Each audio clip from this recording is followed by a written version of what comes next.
Buena conciencia. Manteniendo la fe y buena conciencia, desechando la cual naufragaron en cuanto a la fe algunos.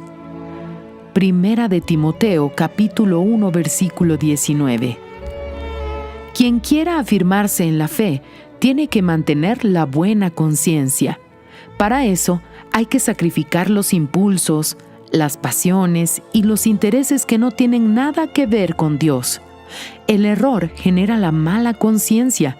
La mala conciencia genera la acusación.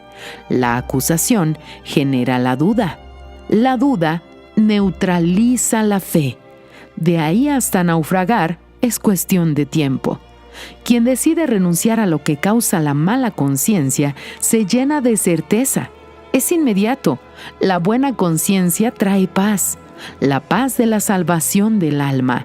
La conciencia limpia garantiza la paz que excede todo el entendimiento, la paz que nos permite un sueño tranquilo, la paz que nos ayuda a atravesar desiertos y tempestades.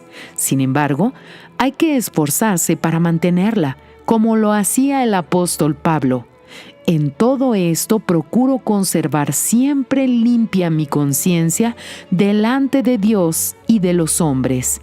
Hechos capítulo 24, versículo 16. Para permanecer siempre firme, mantenga su conciencia limpia delante de Dios. Fragmento del libro El Pan Nuestro para 365 días del obispo Edir Macedo.